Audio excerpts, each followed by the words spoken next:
Can everybody hear me? I want to welcome everybody. I want to send my congratulations to the winners of the awards. My name is John Hood. I'm the current president of the Alumni Council, and I'm a '92 graduate of the med school, and I did my general surgery internship here. I'm just ecstatic that we're all able to be together and to celebrate these amazing people. First, I want to say heartfelt thanks to Sarah Johansson and the rest of the committee. They do a phenomenal job. They go over applications and for this award and these awards. And I was speaking with Dwayne Compton, the dean of the medical school, and it's really so important to celebrate what our alumni are doing. And I think, I have just been absolutely in amazement of the accomplishments of our alumni. It just makes me so proud to be representing everybody, that we have this kind of success. But the thing that really strikes me, having done this a couple of years, but it's not just the incredible devotion to their work, their compassion, but it's the feeling that they have. Like when you watch the videos and you watch their families, it's just the people that we have here and graduate are people. They're concerned about their community. They're concerned about giving patients the best health care possible. And I get chills up and down my spine every time I think about it. I'm just so honored and privileged to be here. I'm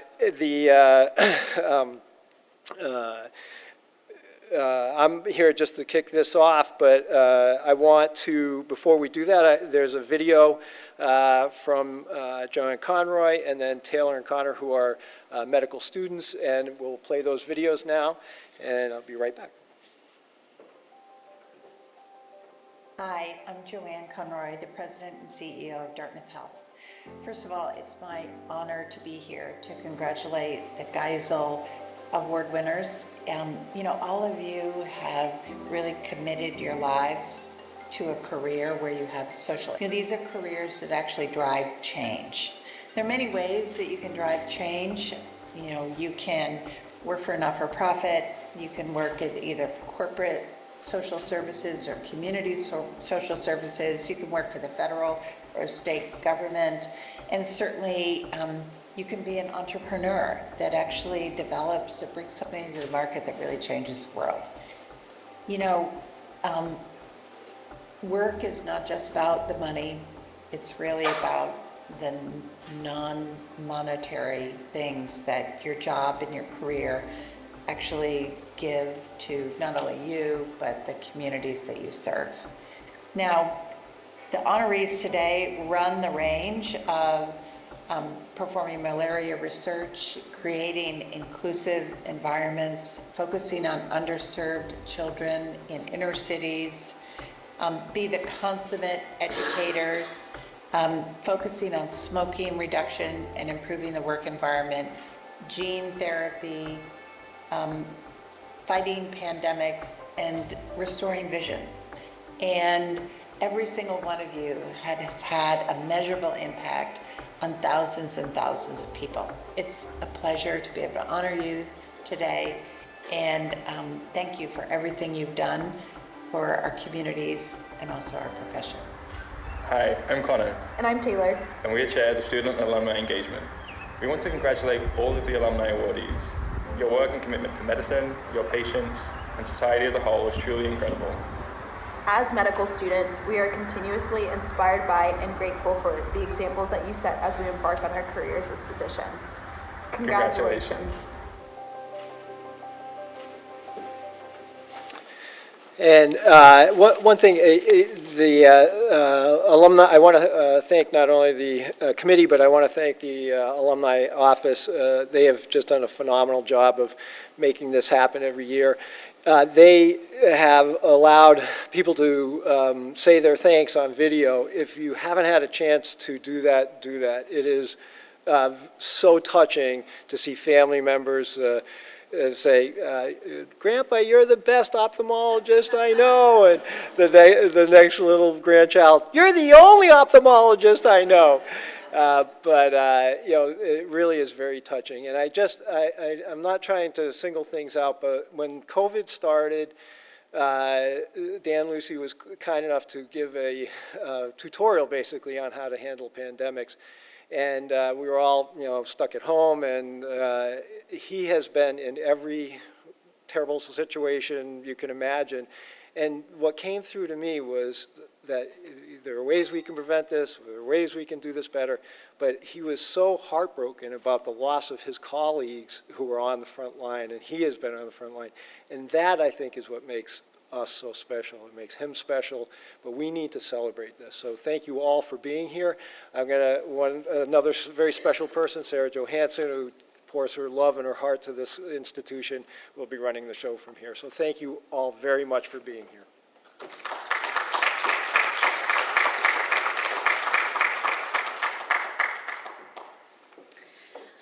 Hello, everyone. Can everyone hear well? Is the video loud enough? Okay, great. Well, thank you, John, and thank you for all of your leadership. It's been a busy 3 years for you and for everything you do for Dartmouth and for the med school.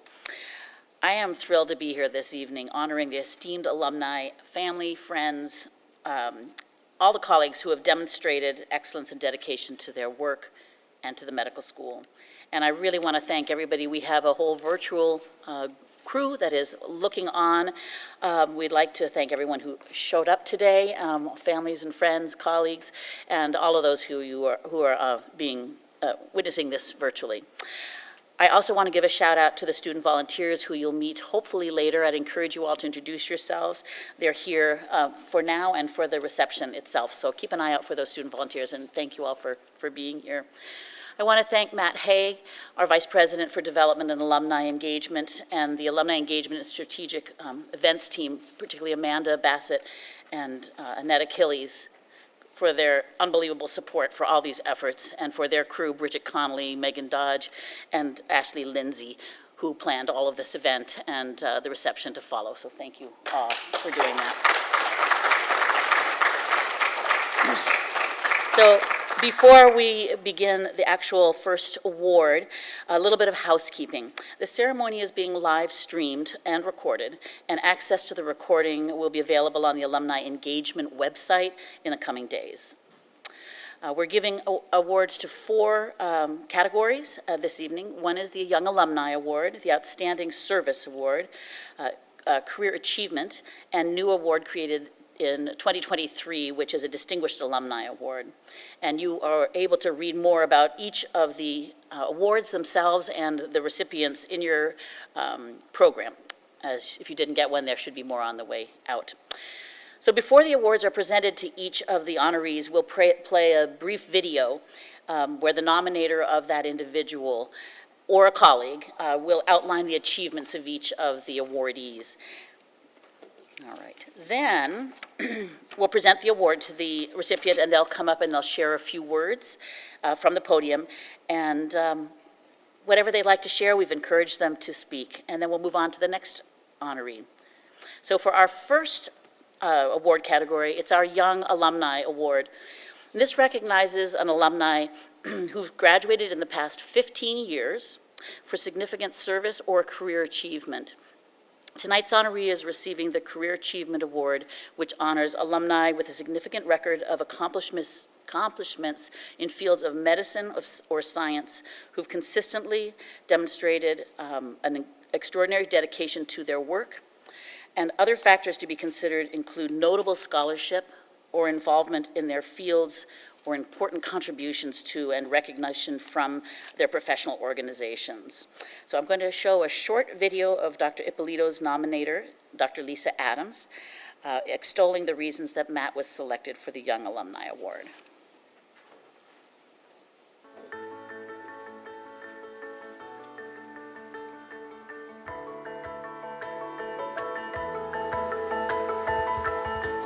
When I was thinking about whom I might nominate for this award, Matt was a natural choice to me because I think Matt epitomizes both service and achievement as a young alum. From early on, he's been committed to social justice issues. I mean, I was recently reminded that it was back in 2007 when Matt was lobbying state lawmakers about gun control legislation.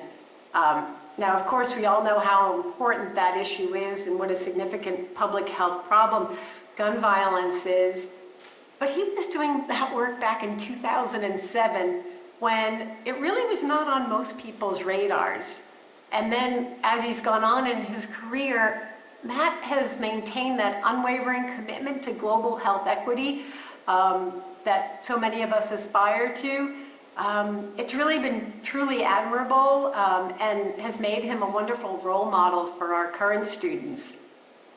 So I think it's not coincidental that Matt has received many awards throughout what I would consider his still early career for his contributions to both the scientific and the health equity worlds.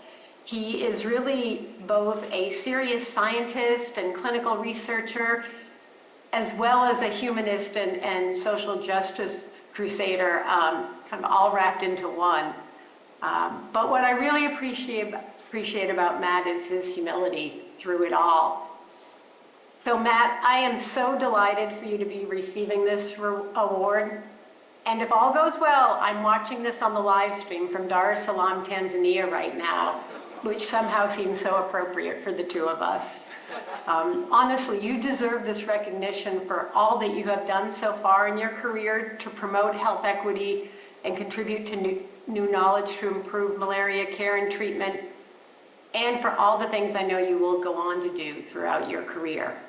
So here I am raising a virtual glass of cheer to congratulate you. Congratulations, Matt, and I hope you enjoy this event and the evening.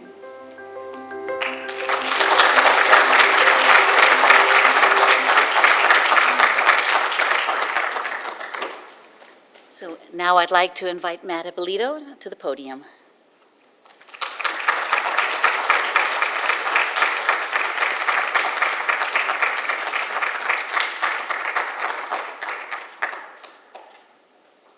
It's all yours. I was warned beforehand I'd have to say some words, and I didn't want to leave out anybody. But thank you. Thank you to the Alumni Council, and especially Dr. Lisa Adams, who advocated for me for this honor and privilege.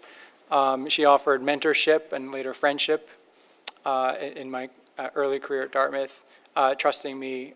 She sent me over to Tanzania and Dar es Salaam to study pediatric HIV and tuberculosis when I was very wet behind the ears, as my mentor likes to say. I think my college professors of modern and classical Chinese language might seem a little bit blue, but the scholars Susan Blader and Sarah Allen, when I was just a young, aimless teenager and then an early adult, they never gave up on me. They kind of gave me the confidence to pursue my vision, my calling.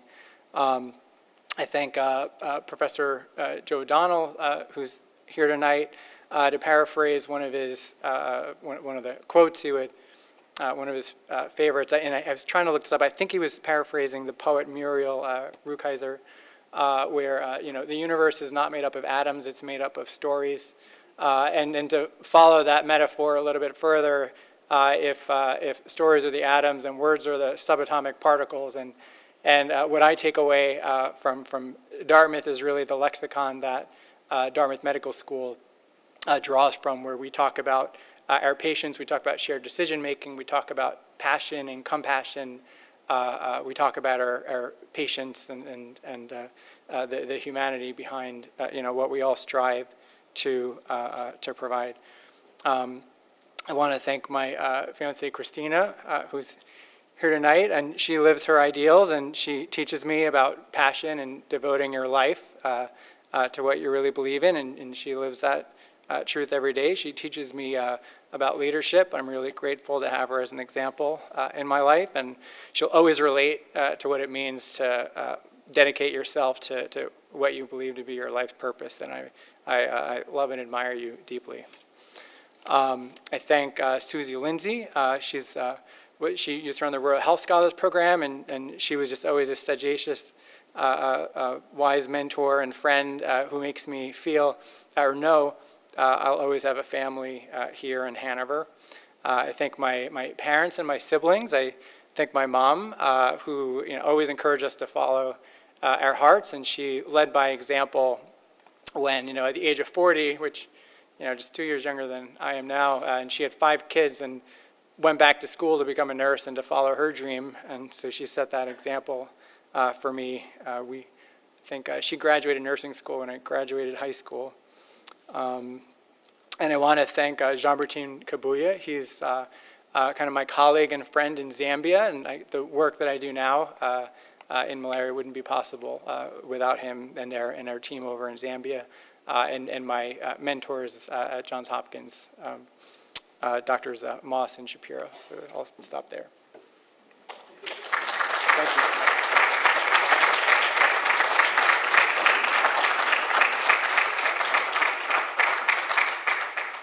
For the next award, it's my pleasure to introduce the Dean of the Geisel School of Medicine at Dartmouth, Dwayne Compton.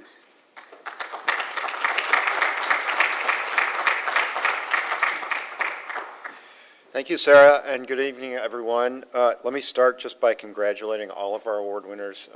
This is really a special event for me every year, and I'm so grateful to the council for doing this work and recognizing the achievements of so many of our alumni. So it's really nice to see everyone. It is my honor tonight to present the award for outstanding service. And tonight we are honoring Kent Powell for his service to the medical school and to Dartmouth Health. The Outstanding Service Award recognizes an alumnus or alumna for generous, enthusiastic, effective, and persistent service to the Geisel School of Medicine and to the Dartmouth Health community outside of the scope of their employment, and it's through distinguished service that they do this.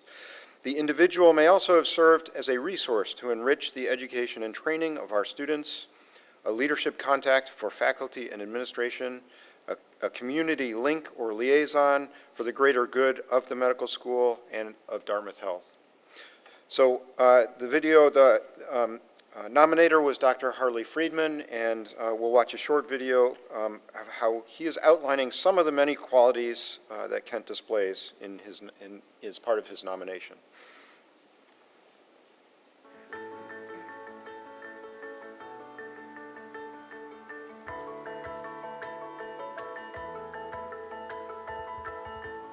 When I got the email that this award was available, it was blazingly obvious to me that Kent was the person that should be nominated for this award.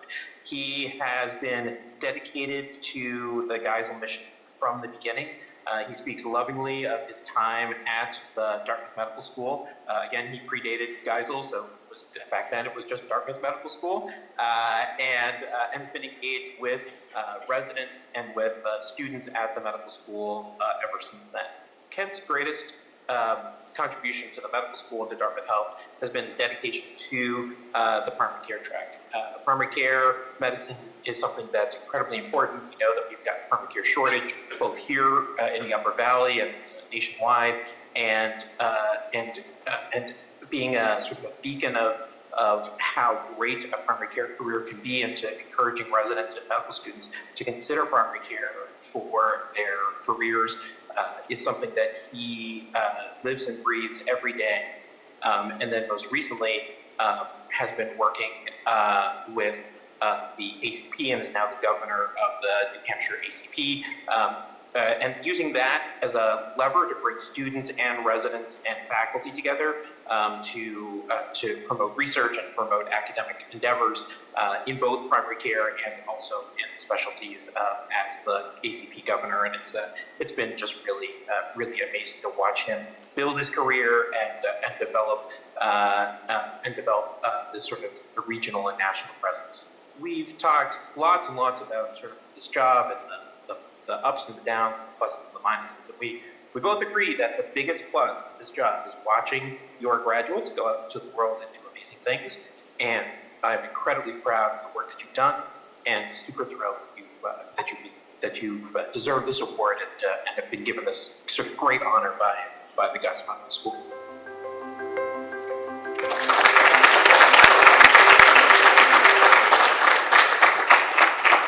Please join me in congratulating Kent. Please join me on the podium.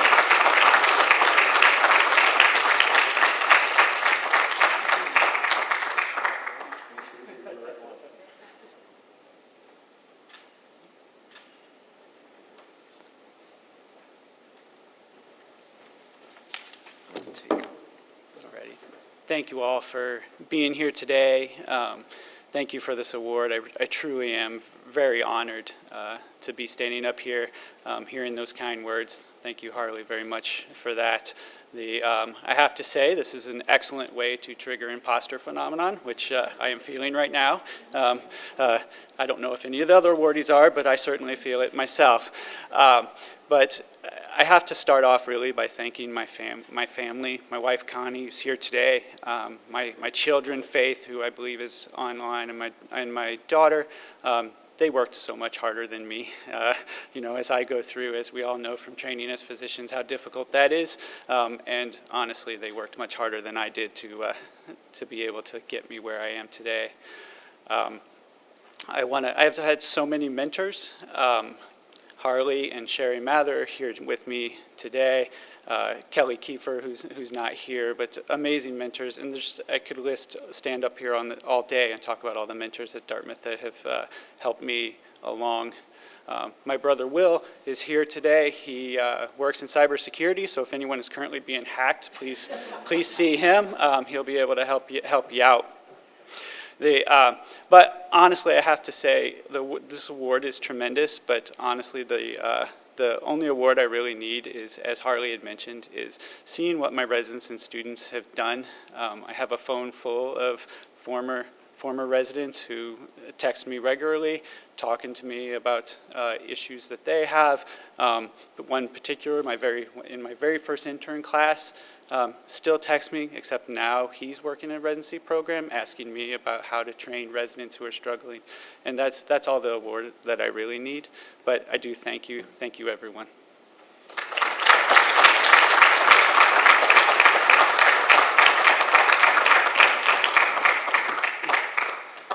I just want to personally congratulate you on the service awards, and again, congratulate all of our awardees tonight. So I will now invite Dr. Johansson back to the podium to continue.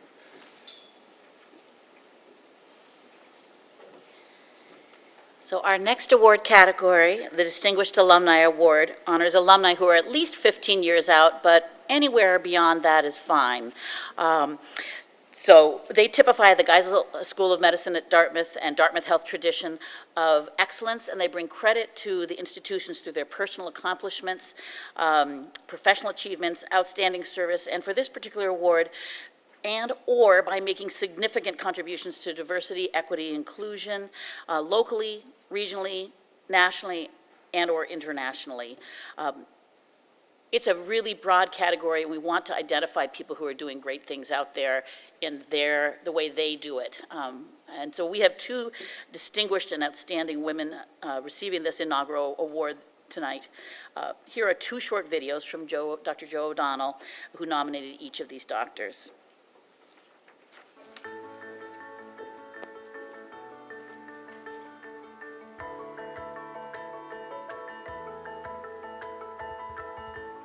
Joyce Sackey was one of my all-time favorites at the medical school. And I first met her when she first came here to medical school. She was a Dartmouth College undergraduate and came here. She was a wonderful student. You know, as a matter of fact, her classmates voted her the Good Physician Award at the end of school here. You know, and that's what I always think is the one of the best, because it's your peers saying who's going to be the best physician in the class. And so she was voted that. One of her biggest contributions down in Boston was teaching. And so Joyce helped shape the doctor-patient relationship course at Harvard, which is one of the real big things that she brought in was a lot of things about communication. And she became, you know, huge at Tufts. She was the vice provost and led the whole university's efforts on diversity, inclusion, anti-racism, and so became a real leader in the world in that particular field of diversity, education, health equity, and things like that. And then she was recruited to Stanford to do the same thing. So now she's out at Stanford. But in the meantime, she's always kept her love for Dartmouth. She would help me as we try to get students to do particular experiences either in Boston or especially in Africa, you know, and she was very helpful to us getting students to have global experiences. So she's really been a star and somebody who, you know, just grew tremendously from the moment she arrived at medical school until now. And she's doing great things at Stanford, and she's helping shape medical education in all kinds of different ways.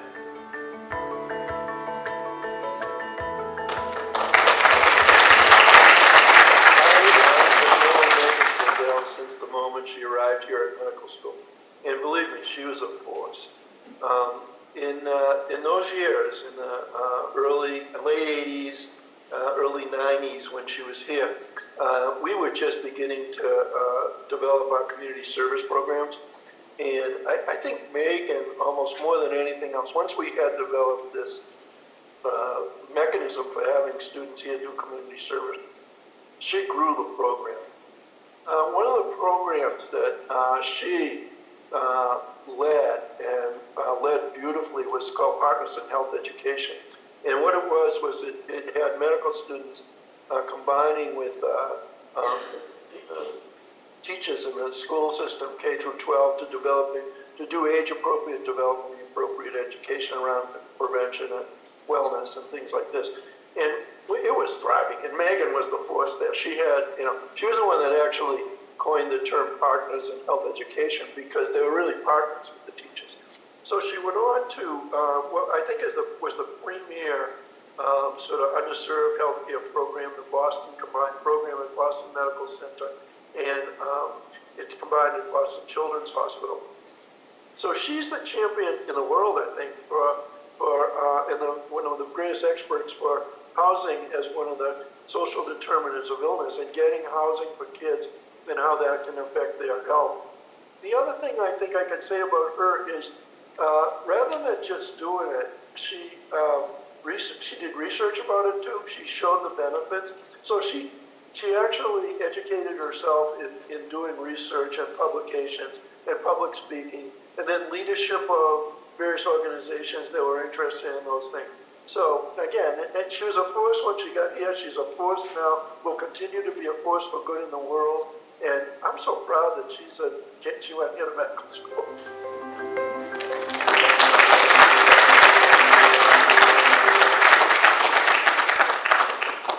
Now I'd like to invite Megan Sandell up to receive her award.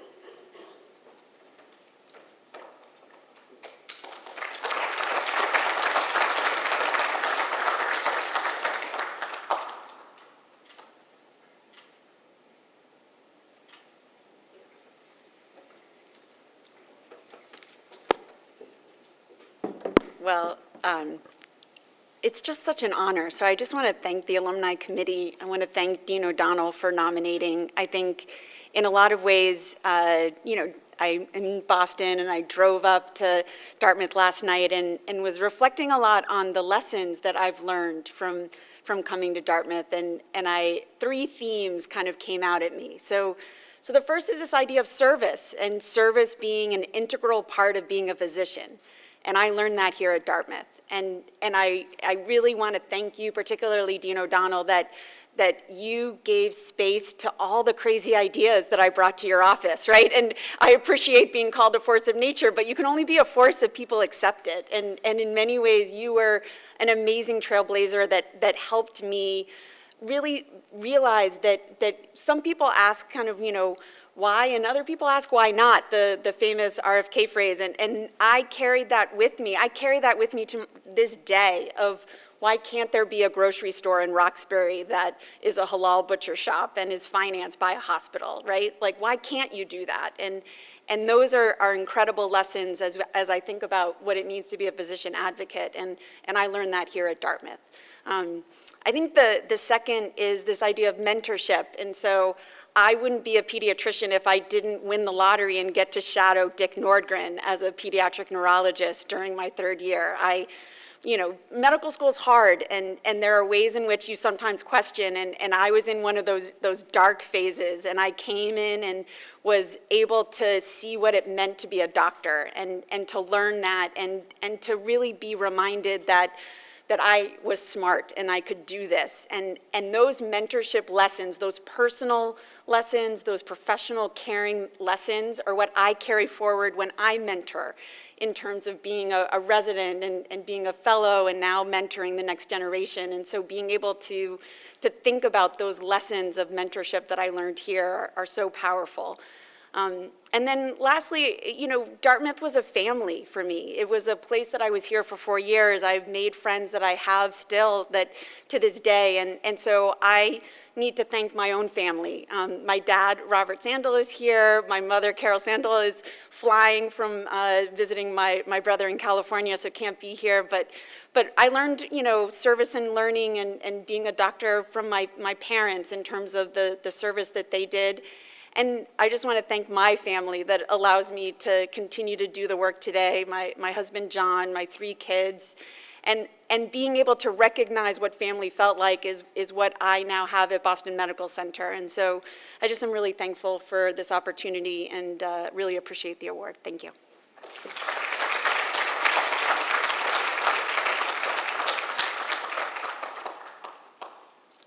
And now I'd like to invite Dr. Joyce Sacki up to the podium.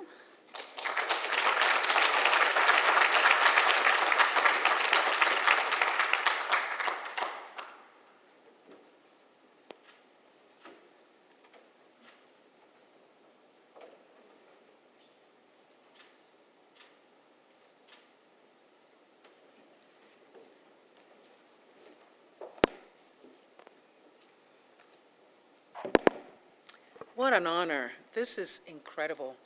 Knowing just the community of Geisel alums around the world, this is incredibly special honor and occasion for me to be celebrated today.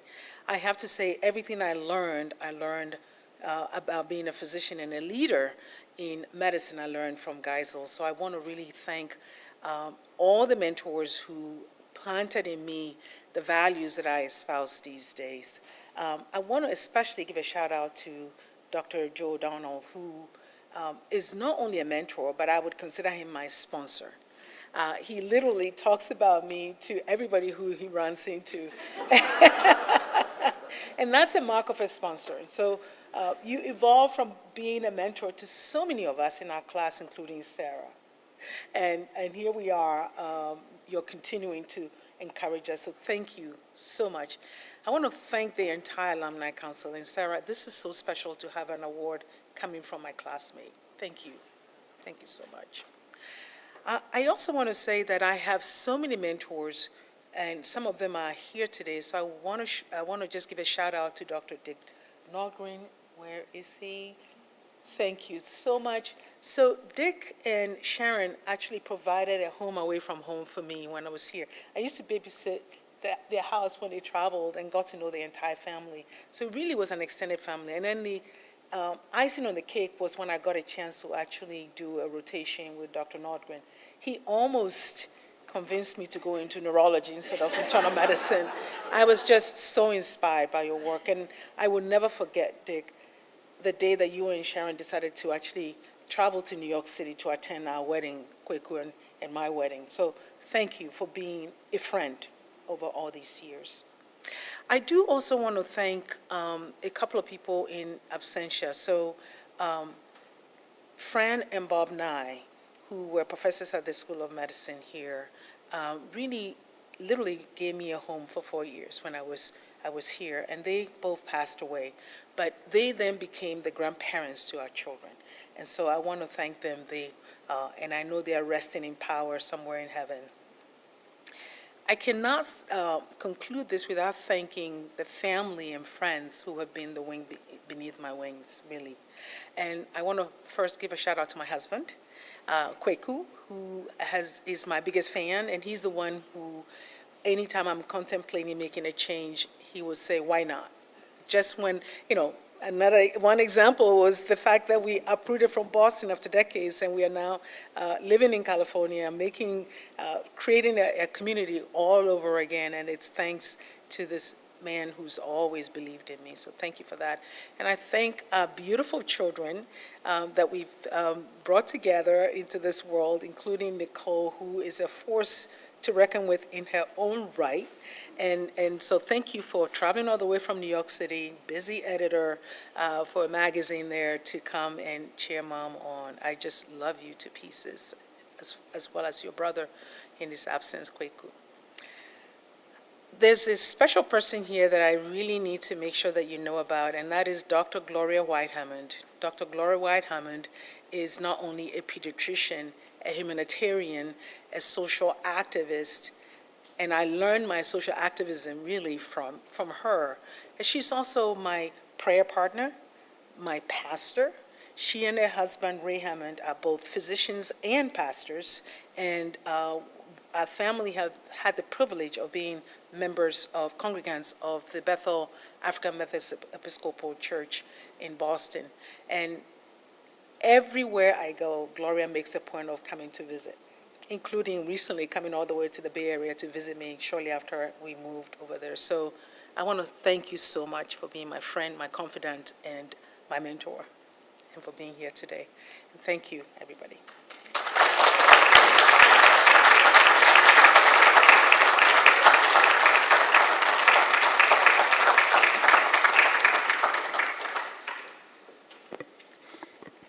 Before I forget, I just have been asked for us to hold our applause between the videos because there's a few, and just hold your applause till we finish the video so we don't clap on top of the next one coming, if that's okay.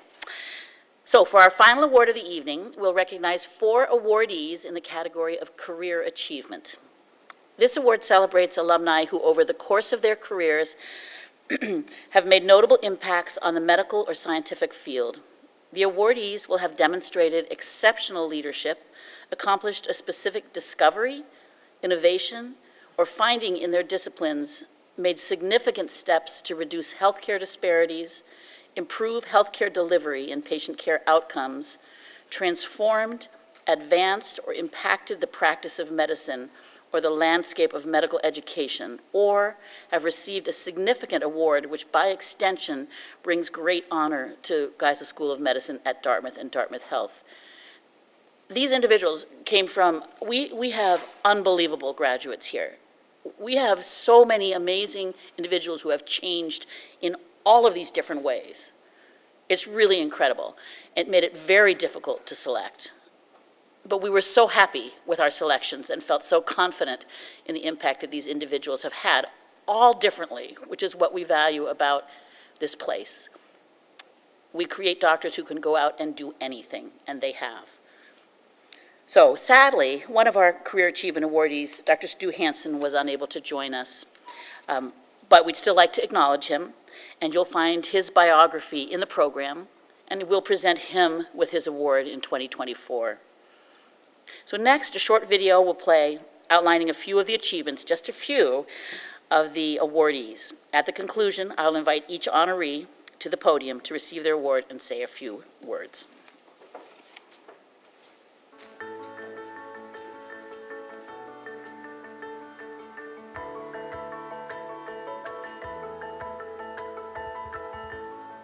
John Zaya is synonymous with therapy for CMV, cytomegalovirus.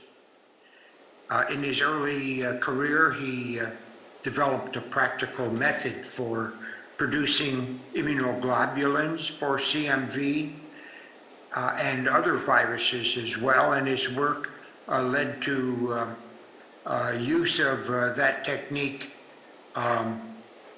to treat severe chickenpox in children with leukemia and to protect from CMV in liver transplant recipients. He was the founding director of the Virology and Infectious Disease section of the Department of Pediatrics at City of Hope. He has gone on to build that position, which he has held for over 40 years now, to an endowed chair and director of Virology and Infectious Disease, Division of Pediatrics, City of Hope. And over his career, he has 182 peer-reviewed publications, and in his 10 most cited articles, he has been cited over 4,000 times now.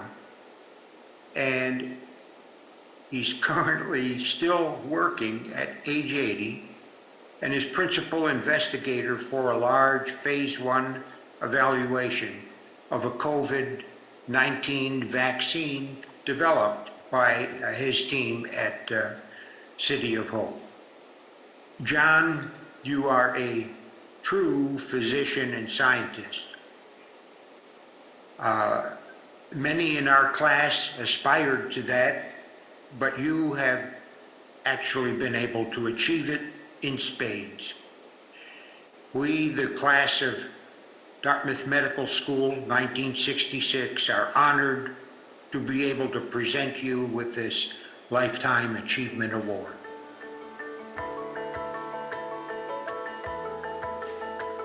Eric is really a pioneer in the field of ophthalmology, and his work on the anterior segment of the eye, the corneal surface, his work on cataract and refractive surgery really has led to the developments of a lot of medications and surgical techniques that we use in ophthalmology today. Even his nomogram that he developed for corneal limbal relaxing incisions is still used worldwide. It's got a great acronym called the DONO nomogram. It's hilarious and very, very beloved throughout the world. So everyone still uses his nomogram. So he's really a true innovator. He's a sought after consultant for many companies because he has great insight into ophthalmic treatments and technology. So everybody wants to work with Eric because he really has a keen eye for what's needed in ophthalmology, but also is able to really analyze the new technologies and know what will work and what won't work. So he's just a wonderful partner to have in any organization. But he's also a great communicator, both verbal and written. He's an eloquent speaker, and he can usually deliver a really entertaining lecture, even if the subject matter is something very, very dry and somewhat boring. So you can always count on Eric to be a fantastic speaker. And in this way, he really is able to engage the audience and engage physicians to really learn about what's happening in the scientific field in ophthalmology. And I think that's what's really key to becoming and being an exceptional leader. Eric, it's been an honor to be your colleague and friend. I've learned so much from you, and you have inspired hundreds, if not thousands, of ophthalmologists worldwide. So I am so glad that Dartmouth is honoring you with this Alumni Award. You deserve it. Congratulations.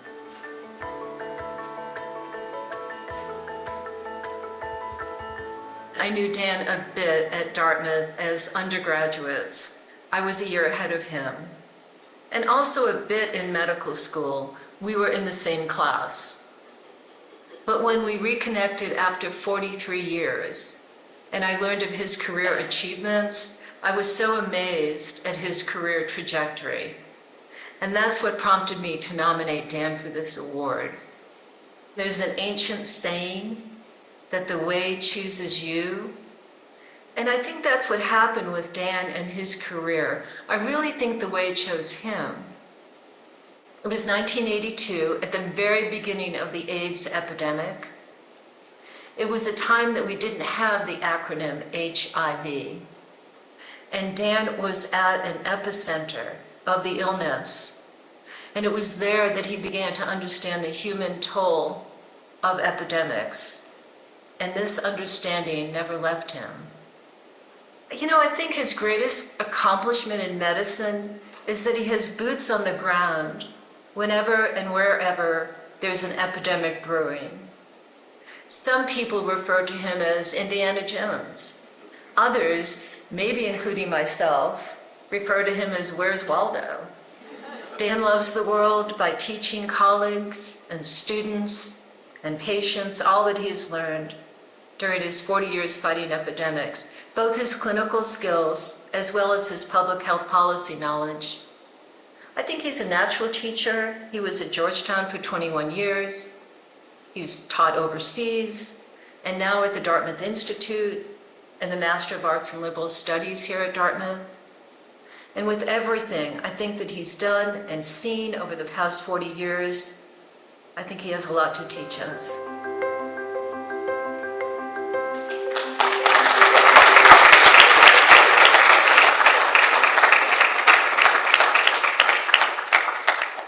I'd now like to invite Dr. John Zaya up to receive his award.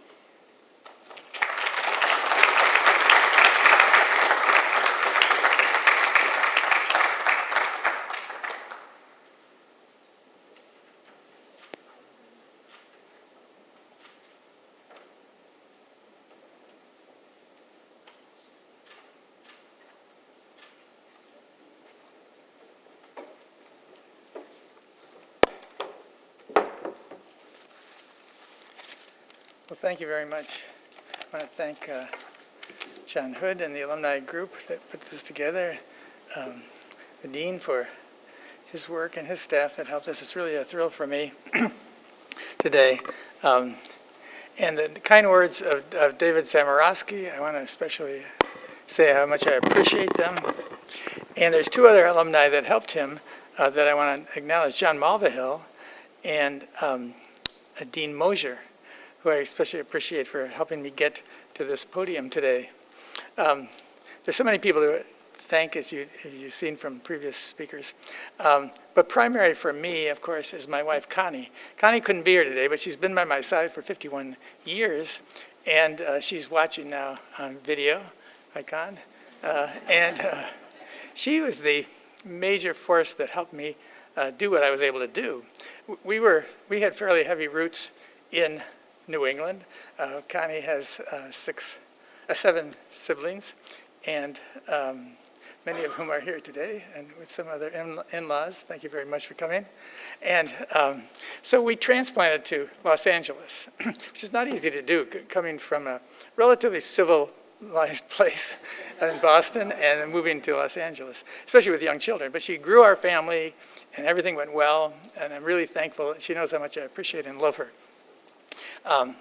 So my girls are here, Sarah Rome, Kate Sinclair, Brita Zaya, and Brita's special friend, Monica Rosa. Thank you for coming.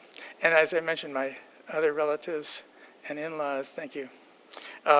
We moved to a place called City of Hope, which frankly, back in those days, I had never heard of. It was just a small place. It's a private research hospital, but it had the idea that you could combine research with good clinical care. And it has expanded now to a very large center in the last 40 years. It has national hospitals.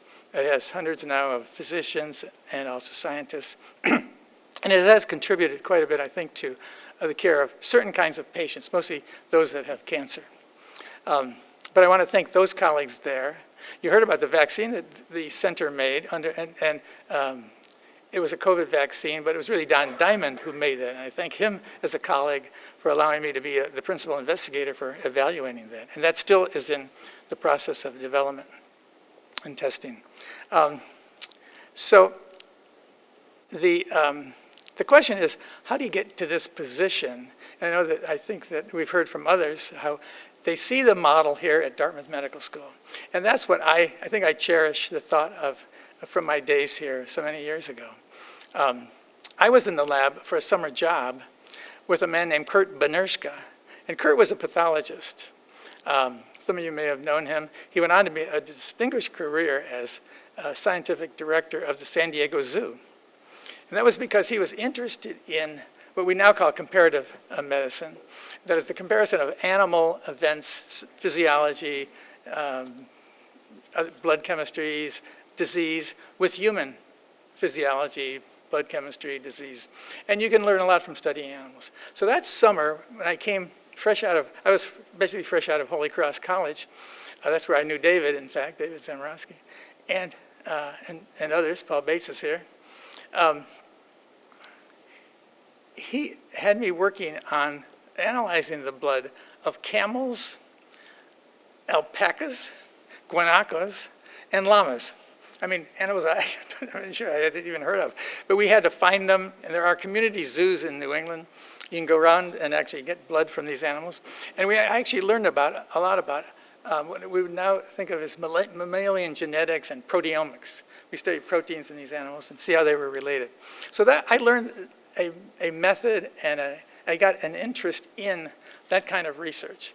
Then my path led to other things, pediatrics, and of course in pediatrics you contend with viruses. I got into virus proteins, how you make vaccines, and then how do you use the genetics of a virus to make genetic medicine and do gene therapy. So all of those things were incredibly valuable to me. But the start, I think, in the kernel of that began with my experience here at Dartmouth Medical School. And to conclude, I just want to say one thing, especially it relates to Matt Ippolito and his colleagues in the more recent group of alumni from Dartmouth, as opposed to those who graduated in the 1960s. Your creativity actually is probably greatest early after graduation. And Matt is, I think, an example of that. For example, Nobel laureate work occurs in the 30s, and it's shown to be statistically correct that people who win the Nobel Prize did it in their 30s. I'm not alluding to any possibility that mine is in that area, but I did do certain things very early on. I remember one year I got a paper in the New England Journal, and I was just incredibly thrilled. You know, I thought that was it, the best thing you could happen to you. But I also got a grant in that year from the NIH. And in addition, you have not seen this. I sent the pictures to you. I don't know what happened to it. But I got to meet the Queen of England. She was visiting us in those days. And so I said, wow, this is fantastic. So I felt that definitely I had peaked. You know, I do think I peaked 40 years ago. And to conclude, I'd say I think that should be a goal for everybody. And with that, I will thank you very much.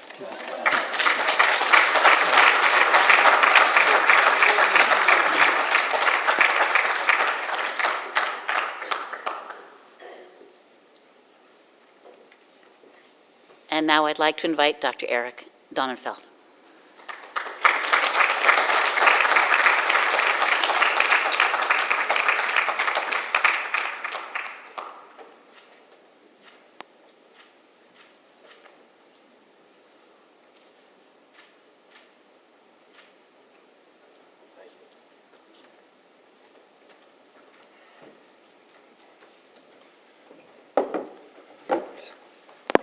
Mike's in the perfect place. First of all, I'd like to congratulate all of the awardees for all their incredible contributions to medicine. I'd like to acknowledge Dartmouth College and Dartmouth Medical School. I've gotten to know Dean Compton very well, and he's doing such an amazing job. And I really appreciate everything that you've done here and making this an extraordinary, even better institution than when I attended. To quote the Grateful Dead, actually to paraphrase the Grateful Dead, sometimes the light's all shining on me, other times I can barely see. Lately it occurs to me what a long, strange trip it's been. And that's been my trip to where I am today. It's hard to believe, but my brother Neil just mentioned to me that I stepped foot at Dartmouth College 50 years ago was when I arrived at Dartmouth College as a freshman. 50 pounds lighter, but still a freshman. And when I arrived on campus, I didn't know what lay in front of me, but I can tell you something that I know for certain, and that is that Dartmouth College and, most importantly, Dartmouth Medical School gave me the tools to think critically, to aspire to do great things, and to allow myself the opportunity to become the best ophthalmologist I could be. To me, there's nothing more rewarding than doing something that you love to do, that you're good at, and that makes a difference in people's lives. And what could possibly be more important than improving patients' vision? This has been my passion for my entire career. Sir Isaac Newton said it probably best. I've stood on the shoulders of giants, and I have stood on the shoulders of many giants through my career. So many people, too many to name. Dean O'Donnell, appreciate you so much, although you really hurt me a little bit today when you said Joyce was one of your favorite medical students. I always thought that I was one of your favorite. But so many wonderful people who have done so much in my career. People ask me, how did I become an overnight success in ophthalmology? And I can tell you a little bit about my career start. I come out of my fellowship in cornea, and I was at Manhattan Eye and Ear, which at the time was the preeminent residency in ophthalmology. And when I came out, my chairman, one of those giants I was speaking about, said to me, Eric, we have a research project. I'd like to put you in charge of it. It probably won't work, but it'll be a good experience. We want you to come into the hospital 1 day a week, and we won't pay you. And it'll take about 3 years. He was wrong. It took 6 years to do this project. And I said, you're not going to pay me, it's not going to work, and you want me to donate 1 day a week for 6 years. I said, that sounds great. I'll take it. And that project was the excimer laser. And that's how I became one of the innovators in the area of laser vision correction. So that was the key to my success. And then that followed up with other areas, and I learned different ways of applying the laser to improve vision in different ways. But it all started here at Dartmouth Medical School, and I couldn't be happier to be an alum. My fondest memory probably is my last year of medical school, which was 1980. I was a senior medical student. My brother Alan was a third-year or second-year medical student. My brother Neil was a freshman undergraduate. My brother Alan met the woman he's married to now, Karen, and I met my wife, Marlene, that year. All 5 of us were here that 1 year, and that was one of the seminal moments of my life. Nothing makes me more proud to come back to Dartmouth College. And when I come into Dartmouth College and Dartmouth Medical School, people come up to me all the time and they say to me, are you Eric Donnenfeld? And I say, yes, I am. Thank you very much. They go, your daughter Ashley is absolutely amazing. And it makes me so proud to have my daughter following in the footsteps here at Dartmouth. Finally, I think it's important to realize that every day I wake up in the morning and I look forward to going to the operating room, I look forward to going to the clinic, I look forward to taking care of patients. Nothing more rewarding. Every day I've woken up, there hasn't been one day I haven't said I can't wait to go forward and go to work. But more importantly than that, there hasn't been one day that I haven't come home looking forward to seeing my family. And I wouldn't be here today if it wasn't for my family. Thank you all very much.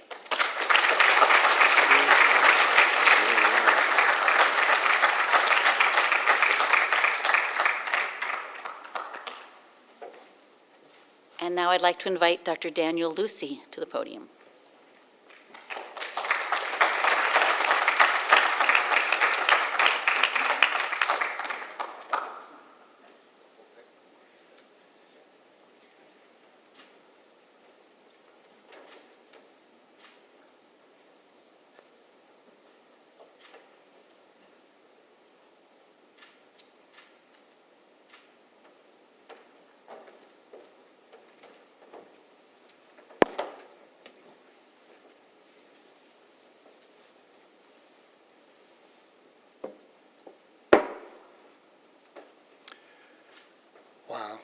It's such a great honor to be here, and thank you to my fellow awardees and to everyone else who's here in person and online.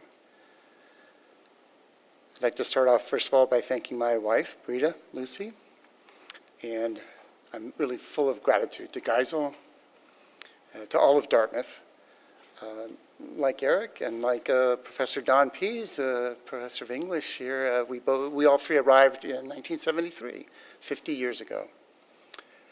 And I was away since graduating from medical school in '82 for 40 years and just returned last year, and feel immensely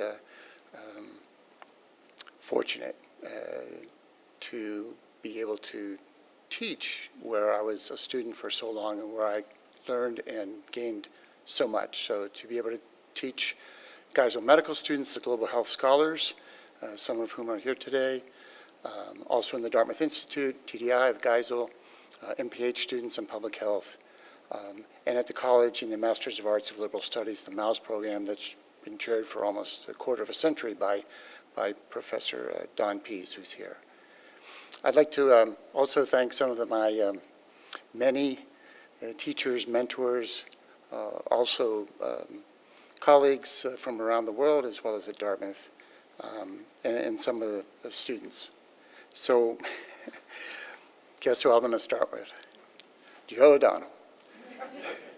So I think Joe came back from the NIH around '78, and that's when and several classmates who are here also, and I think online as well, I've gotten some emails from them, when we started in '78. And he, by serendipity, as for so many other students, including awardees mentioned today, became my inspiration, my mentor, and we've remained close colleagues and now friends over the years and the decades. And I'll allude to that specifically in the end, something that Joe and Sarah and I and the Alumni Office have been working on for the past 7 years. So in addition to Joe, many other mentors, Dr. Carla Hellickson, and the late Dr. Bert Chambers and Dr. Miguel Marin Padilla, also Dr. Tom Almy, and of the many teachers I've had overseas, I'd like to specifically mention Dr. Professor Rosen from 1979, after just 1 year of medical school here, Tim Schaefer and Charlie Carr, who are here, classmates, and I and John Lawrence, who was a year ahead of me in college and also in medical school. We all went to Soweto, South Africa, to this giant 2,000-bed hospital, Baragwanath Hospital, or as anyone who's been there knows, you call it Bara, not Baragwanath, so Bara. And that was a very, very formative, important time in my life in terms of finding a place in medicine, which I wasn't so sure about during the first year, mostly in the classroom. But working in the hospital and Ward 17 in pediatrics under the excellent teaching of Prof. Rosen made a huge impression on me and really inspired me in terms of when I came back here and started the scientific basis of medicine and then the clinical work.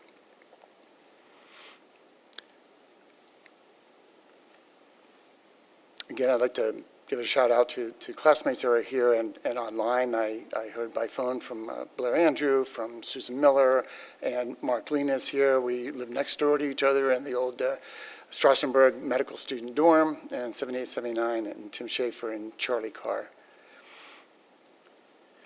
Also, I'd like to just take a minute to thank some of the colleagues that I've worked with overseas over the years who've done so much to inspire me, to give me strength, and to form friendships of many years.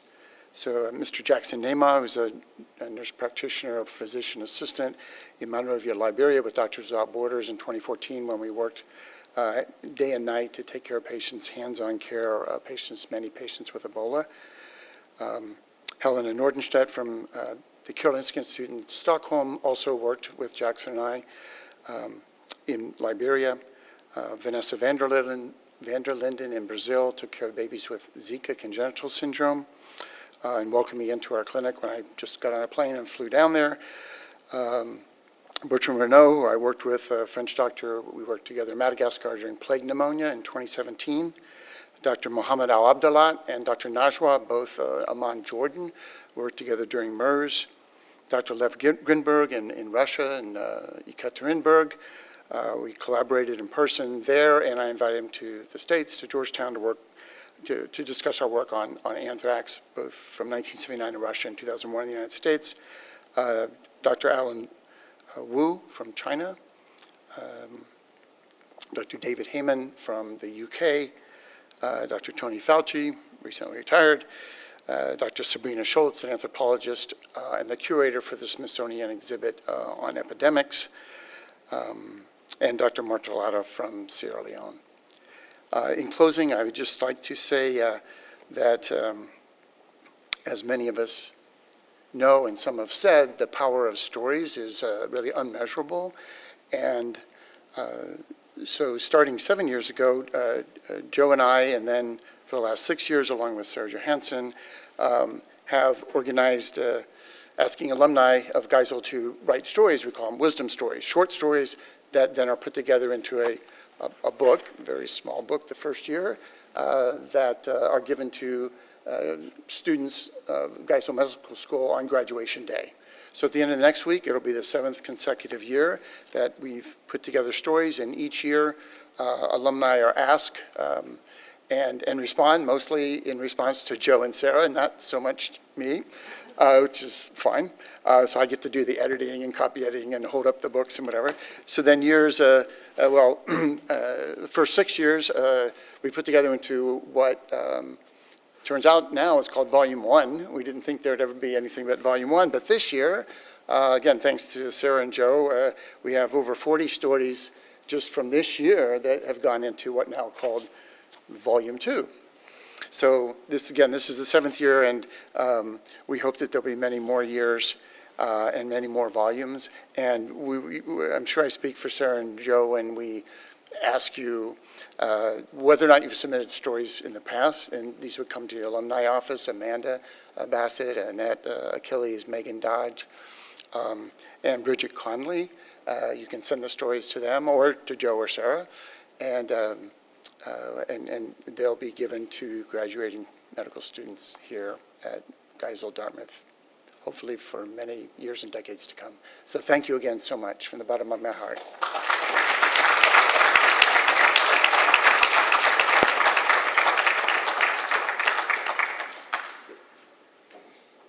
Let's give one more round of applause for all of the recipients.